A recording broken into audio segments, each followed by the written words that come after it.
Hello everyone, this is our first members only video. तो जो spectrum की हम सीरीज़ स्टार्ट करें, इसमें मॉडर्न इंडियन हिस्ट्री स्पेक्ट्रम को हम एमसीक्यू के थ्रू कवर करेंगे। और ये जो सीरीज़ है ये मेंबर्स ओनली रहेगी, मेंबर्स को ही प्रोवाइड करी जाएगी। इसमें हम इसके बाद लक्ष्मीकांत एमसीक्यूज़ जो हैं उसको भी, पूरी बुक को, लक्ष्मीकांत की बुक को एमसीक्यू के थ्रू कवर करेंगे। And then subject by subject दूसरी बुक्स को जो कि यूपीएससी एग्जाम के लिए ज़रूरी हैं उनको कवर बाय कवर एमसीक्यू के थ्रू कवर करेंगे। और एनसीईआरटीज़ को भी देन बेसिक बुक को कवर करने के बाद कवर किया जाएगा। This is brief introduction about me. My name is Prince Luthra, all India rank 577। और आप चाहें तो नीचे जो डिस्क्रिप्शन के अंदर टेस्ट सीरीज़ का लिंक दिया है वहाँ पर फ्री मॉक टेस्ट को भी अटेम्प्ट कर सकते हैं। देन इसके बाद आपको अगर करंट अफेयर्स के एमसीक्यूज ट्राई करने हैं तो वो भी आप नेटमॉक की एप्लीकेशन पे कर सकते हैं। You can subscribe this channel, bell icon को प्रेस कर दीजिएगा ताकि टाइम टू टाइम आपको नोटिफिकेशंस मिलते रहें, अदरवाइज आपको वीडियो का नहीं पता चलेगा। देन मार्किंग स्कीम हमारी सेम रहेगी यहाँ पे। अगर आपको इसको पता है इस मार्किंग स्कीम के बारे में तो आप फर्स्ट एमसीक्यू पे मूव ऑन कर सकते हैं और उसे स्टार्ट कर सकते हैं। अदरवाइज जो नए मेंबर्स हैं उनके लिए मैं बता दूं, अगर 8 से 10 एमसीक्यूज आपके ठीक होते हैं तो हम उसे एक्सीलेंट परफॉर्मेंस मानते हैं। 6 से 7 एमसीक्यूज ठीक होते हैं तो उसे गुड परफॉर्मेंस माना जाता है। और ये जो हमारा जोन होता है इसे हम सेफ जोन कहते हैं, बिकॉज यहाँ पर प्रीलिम्स क्रैक होने के चांसेस काफ़ी ज़्यादा होते हैं। जो 4 to 5 एमसीक्यूज वाला जोन है ये हमारा 40 to 55% वाला जोन होता है। और यहाँ पे चांसेस जो होते हैं थोड़े से कम हो जाते हैं और इसी वजह से जब तक रिजल्ट नहीं आता है हम मेंस की तैयारी उतने अच्छे से नहीं कर पाते हैं। देन नेक्स्ट जो हमारा ब्रैकेट है वो less than equal to 3 MCQs, यहाँ पे चांसेस काफ़ी ही कम होते हैं प्रीलिम्स होने के। तो आपको करना क्या है, आपको कोशिश करिए अपर 2 ब्रैकेट्स में आने की और कोशिश करिए एक्सीलेंट ब्रैकेट में ही कंसिस्टेंटली परफॉर्म करिए। कैसे करना है ये भी हम देखेंगे। आप अपने कमेंट सेक्शन में मार्क्स ज़रूर लिख दीजिएगा। पहले क्वेश्चन पे चलते हैं।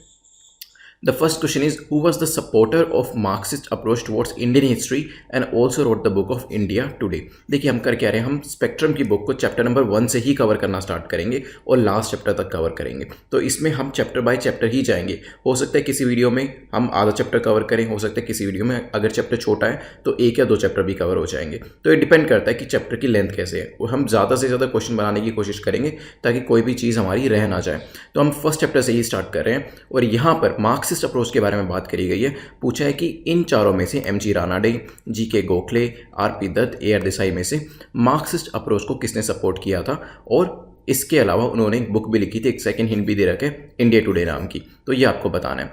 देखिए जो पहला चैप्टर है उसमें बेसिकली बात करी गई है कुछ जो हिस्ट्री से रिलेटेड हमारे रिकॉर्ड्स होते हैं जो कि एग्जाम पॉइंट ऑफ व्यू से इतना इंपॉर्टेंट नहीं है, बट उस चैप्टर के अंदर जो वेरियस अप्रोचेस की बात करी गई है, जैसे कॉलोनियलिस्ट अप्रोच की बात करी गई है, नेशनलिस्ट अप्रोच की बात करी गई है, मार्क्सिस्ट अप्रोच एंड सबअल्टर्न अप्रोच, ये जो चारों अप्रोचेस हैं ये काफ़ी इंपॉर्टेंट है।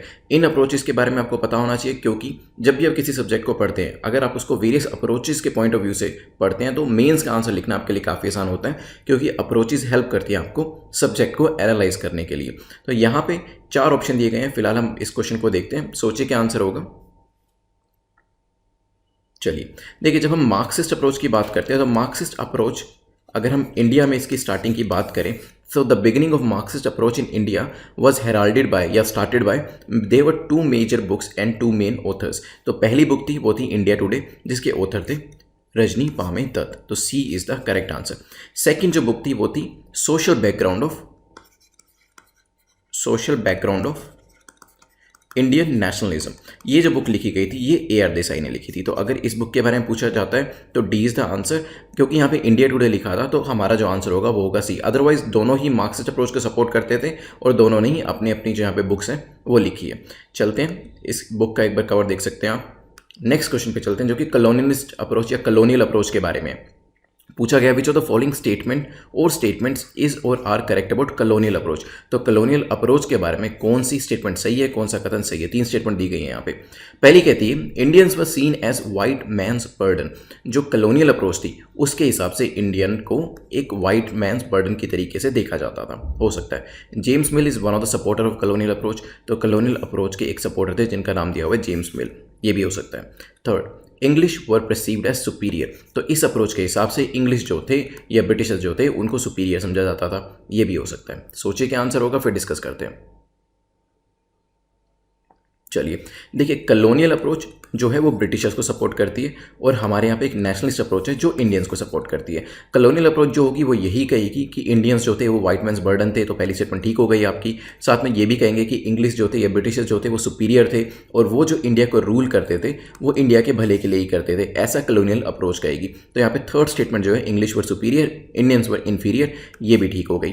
तो James mill is one of the supporter, ये जो नाम दिया गया है ये भी सही है। तो James mill was one of the supporters of colonial approach. अब जो नेशनलिस्ट अप्रोच होगी ना, वो एक तरीके से एंटीथीसिस है किसकी, कलोनियल अप्रोच की। ये कहेगी ऐसा कुछ भी नहीं है कि इंग्लिश जो थे वो सुपीरियर थे, इंडियंस इन्फीरियर थे, वी बोथ वर इक्वल। हम चाहते तो खुद भी रूल कर सकते थे और जो अंग्रेज थे उनकी तरह या उनसे बेटर रूल कर सकते थे, हमारे पास पूरी कैपेबिलिटी थी। ऐसा नेशनलिस्ट अप्रोच में जो लोग हैं वो कहेंगे, जिसके बारे में हम आगे बढ़ेंगे।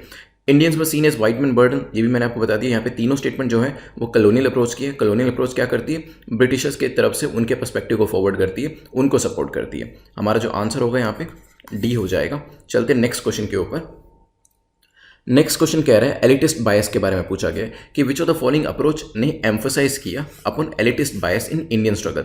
जो हमारी इंडियन स्ट्रगल थी फॉर इंडिपेंडेंस, उसमें एलिटिस्ट बायस के बारे में कौन सी स्टेटमेंट या कौन सी अप्रोच बात करती है? क्या कलोनियल अप्रोच इसके बारे में बात करती है, नेशनलिस्ट अप्रोच बात करती है, मार्क्सिस्ट करती है, या सबल्टन अप्रोच करती है? सोचिए क्या आंसर होगा।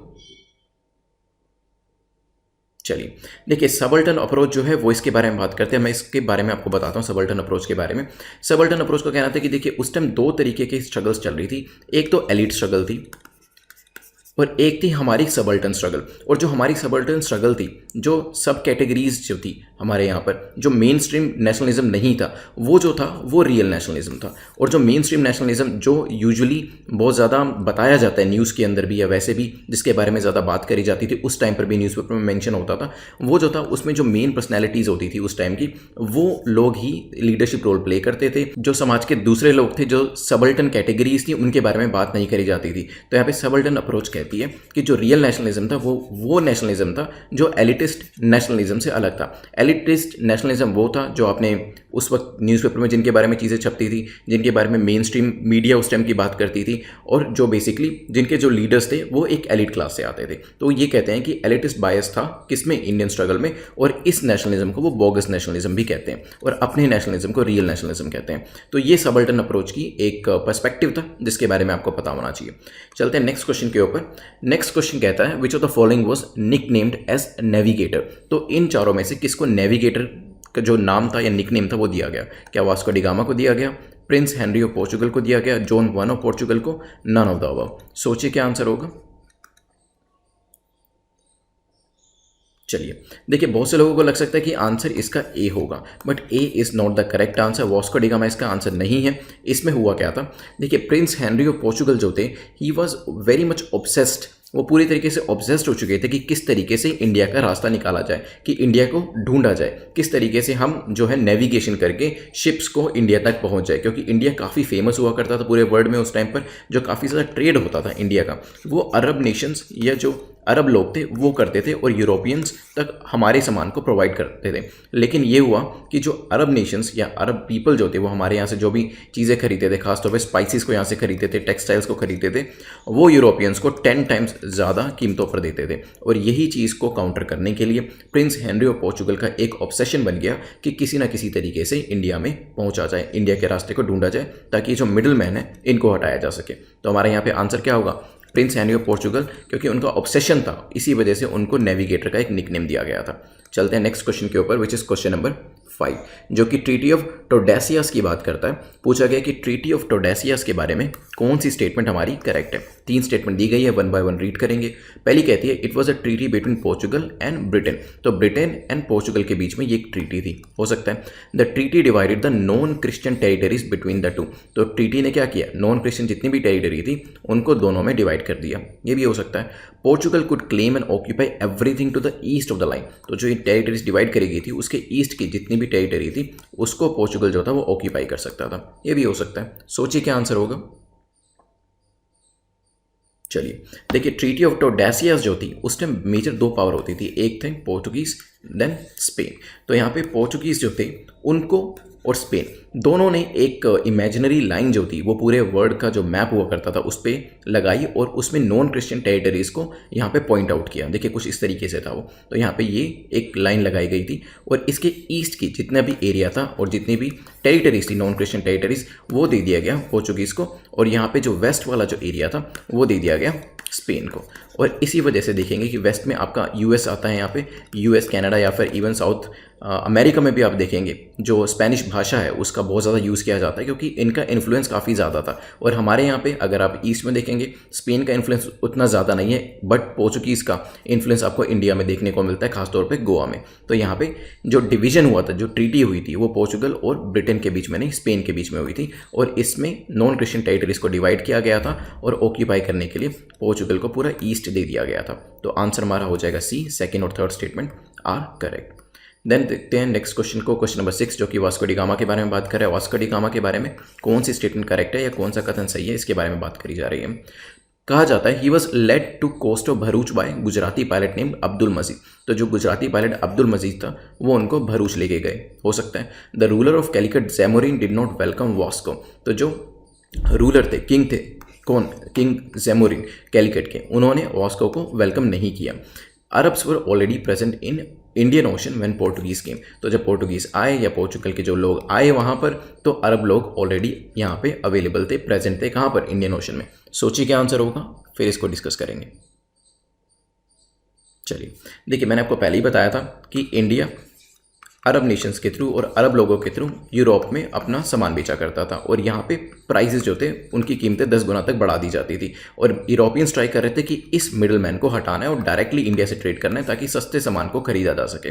तो इसी वजह से वास्को डी गामा भी ढूंढते ढूंढते इंडिया तक पहुंचे। उनके जो पायलट थे गुजराती पायलट थे जिनका नाम अब्दुल मजीद थे, बिल्कुल ठीक है, लेकिन वो कोस्ट ऑफ भरूच पे उनको नहीं लेके आए थे, वो उनको लेके आए थे कोस्ट ऑफ कैलिकट की कोस्ट पे लेके आए थे। और वहाँ पर कैलिकट के जो रूलर थे जैमोरिन, उन्होंने उनको बहुत अच्छा वेलकम दिया, बहुत वार्म वेलकम दिया। तो इस वजह से हमारी सेकंड स्टेटमेंट जो है ये भी इनकरेक्ट हो जाती है। अब बात करते हैं क्या अरब्स ऑलरेडी प्रेजेंट थे। ये तो हम पहले ही डिस्कस कर चुके हैं कि अरब्स ऑलरेडी प्रेजेंट थे और उनको हटाना ही एक तरीके से पर्पस था यूरोपियंस का। तो तीसरी स्टेटमेंट हमारी करेक्ट हो जाती है, आंसर हमारा हो जाएगा ए।